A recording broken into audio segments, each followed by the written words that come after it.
Hi, this is Richard Kusiolek with GMC TV, and we're very lucky to have a new startup company and also the co-founder of this company with us today.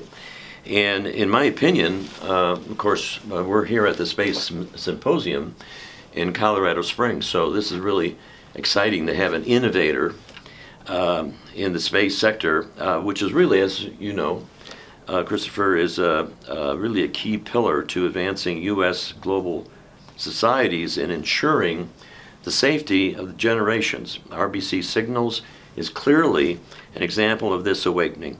So let me introduce Christopher Richens, correct? That's correct. He's the CEO, and so my first question is, what really kind of drove him to co-found the company? Yeah, so RBC Signals was co-founded because we wanted to make it easy to get data from low Earth orbit down to the ground. We recognize that life on Earth is better if we can lower the bar and make it affordable and easier to get access to this data and this technology. And so we founded RBC Signals to be able to make that possible. Oh, wow. You know, you have a very impressive technological and experienced members of your executive staff. I was really amazed. If you want, you can talk a little bit about them. And what was the one key motivation that you appealed to for them to join? This is always difficult, because I know, to join your startup. So you're absolutely right that our executive team is extremely experienced. We were very fortunate to have them join the team, and really the motivator was this common vision that we have that life on Earth can be improved through access to space technology. And we believe that real-time access to space data and the democratization of that data and making that data more affordable and lowering the bar of entry to access to that data is important. And we all share that common vision, and that was really the thing that brought us together. Yeah, I noticed you want to talk a little bit about the three key people, or maybe your co-founder. Again, just to show kind of the depth of experience that members of your staff have. Absolutely. So we're very fortunate. My co-founder is Olga Gershenson, and for the last 25 years, she was a market maker, a new segment of services for real-time data services.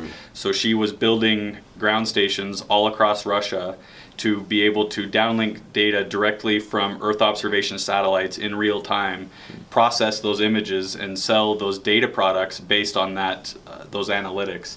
And what she was doing was decades ahead of what seems to be a novel idea now to do these real-time analytics. It's something that she's been doing for many decades with great success all across Russia. And it was really her expertise with managing this global network of ground stations and dealing with the data and dealing with the satellite operators and the team that she had that really made her a perfect partner. And when I approached her, because of the relationship that I had with her, I knew that she was an expert in this area, and found out that she had sold her stake in her previous company, ScanX, and was now looking to do a very similar project that what I wanted to do, which is to create this global network of infrastructure to be able to provide real-time access to data. We knew very quickly that we would be a good fit together. And then she was able to bring in Ronnie Hellerman, who is our VP of Sales, the third member of our executive team, who's based in Tel Aviv, who has his own great career, and they had worked together for over 15 years. Ronnie was with ImageSat, an Israeli Earth observation satellite operator, who had partnered with Olga to provide real-time data across Russia. And when we understood that he was becoming available after a long and successful career in Israeli military, and then also with ImageSat on the commercial side, we found that it was a great time for him to come and join us, and we're able to, very fortunately for us, convince him to join the team. Wow, wow, what a story. What an impressive team as well. You know, your company specializes in delivering processing of, as you mentioned many times, real-time data from satellites to LEO. And can you give us an idea of the technical innovations that you're employing? The concept behind the sharing economy and utilizing excess capacity of existing ground stations across the globe to provide affordable, low latency services to the emerging class of new space commercial satellite operators? That's a long question, I know, so I'm sorry. No, I can. It's not a problem, because really, if we look at what the barriers are to getting access to low latency data from space that's affordable, we can address all of those in terms of our innovations. So low latency, in order to deliver data with low latency from low Earth orbit, because these satellites are orbiting the Earth every 90 minutes, they will travel over a single ground station. They will move from horizon to horizon in typically less than 10 minutes. And so if you want to have data in real time or in near real time, you actually need to physically have a global network of ground stations to be able to gain access to that data in near real time. So step one is we need to be able to provide this global network of infrastructure. To make it affordable, that's where some of the innovation comes in, because these ground stations are very expensive, but because of the physics of low Earth orbit, a satellite might only fly over a single ground station a few times a day. And so for many hours in the day, that ground station would be idle, sitting there unused. Right. And so what we realized is this excess capacity that was existing in the market was a resource that could be used to increase the efficiency and the productivity of those assets. And so we have developed a platform that allows us to very simply aggregate the excess capacity of these existing assets and do it in a way where, for our customer, it seems like it's just one very clean interface where they can come in, they can schedule time to use these ground stations, and the data is delivered to them as if it was from one of their own native ground stations. But instead of having to pay the tens of millions of dollars that would be required to have this global network of infrastructure, they're able to pay for this as a service at a fraction of the cost that it would cost to build it. And then the overall utilization of the assets that have been deployed goes up. Then the third element of what we do, so if we've got real-time access for the downlink and we are making it affordable, the third piece is real-time processing. Because the images that come down from space need to be processed, and sometimes that can be a lengthy and computationally extensive or intensive process. And what we have done is we've developed some intellectual property around how to process these images in real time. So rather than the old way of a satellite flies overhead, the data is downlinked over these 10 minutes, and then that information is sent back via terrestrial cable to a headquarters where it can be processed, maybe over the course of many hours. We can actually process the data while the satellite is still in flight over the ground station and begin to deliver high priority image products and other information services while the satellite's in flight. And so this is a novel piece of technology that is enabling capability that isn't currently available in the market. You know, I've heard of a lot of business cases, and quite candidly, I think it's a really winning business case. Thank you. And thank you for sharing that with me and our subscribers. It's clear that the foreseeable future of macro data consumption trends show a higher bandwidth, of course, higher resolution, real-time on-demand corporate needs. Will you also target the needs of the defense departments in the USA or elsewhere?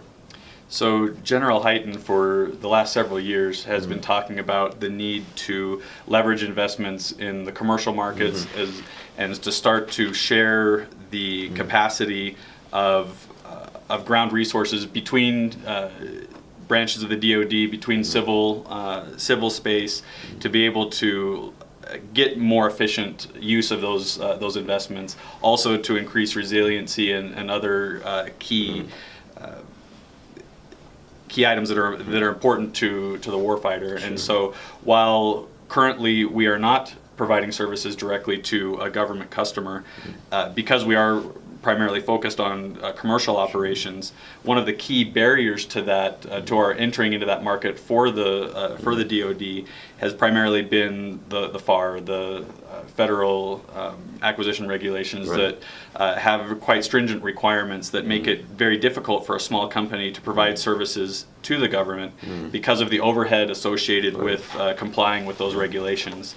And we're very fortunate now to be working with DIUX, which is making it possible to provide services to DoD on commercial terms without having to go through that burden, and making it a lot more accessible for small commercial companies to make the innovations and services that they offer available to DoD. Wow, well, that's you are definitely a problem solver. There's no doubt in my mind.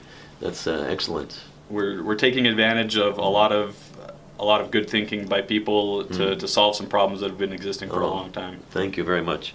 Let me look at, actually you mentioned you have about 30 antennas and 20 plus, this is all plus strategic locations. Can you give us an idea of some of the current, not, you don't have to give all of them out, but just a few. Sure. So we cover most of the northern hemisphere. So we have great sites in Alaska. We cover most of Russia, which is quite unique in ground station service providers. Sure. Europe is covered with multiple layers of redundancy. We have our first ground station available in China. Oh. So there are some really exciting areas, and we're continuing to add to the network on a monthly basis. We have partners coming into the network, and we are also deploying our own infrastructure. Wherever we can, we like to utilize existing infrastructure, but if there are gaps in our network, whether it's a capacity gap or a geographical coverage gap, we can then meet our customers' needs by building or leasing a new asset on those locations. Excellent. Well, this is another one of these real big questions, but we're getting to the end. So it's clear that for the foreseeable future, macro data consumption trends will show very higher resolution and so forth. It's very clear in your answer that you really have a very clear understanding about the commercial side and also the government side, because as you know, there's really been a trend for government to move more towards commercial. We see that, of course, in the launch vehicle. So you're certainly headed in the right track.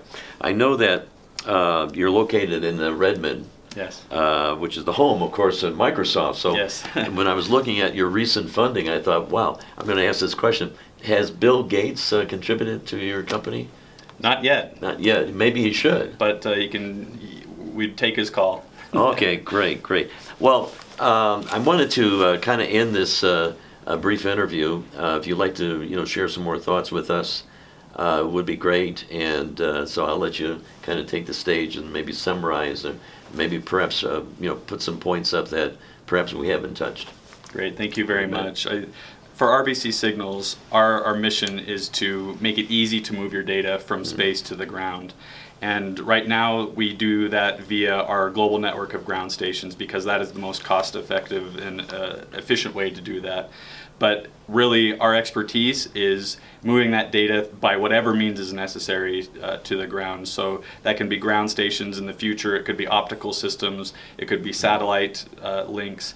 We are able to help satellite operators solve the problem of getting that data in real time, delivering it to their customers as efficiently as possible for the lowest possible price. And we're proud to be able to work with the customers that we have today, and look forward to enabling the future expansion and access to space and space technology. Well, Christopher, this has really been a great interview, and I really appreciate you taking time, and I know you're going to be extremely successful with that type of passion that you have, and also the great team you have. So I know it's going to be a winning business combination. So thank you very much. I appreciate it. Thank you. You bet.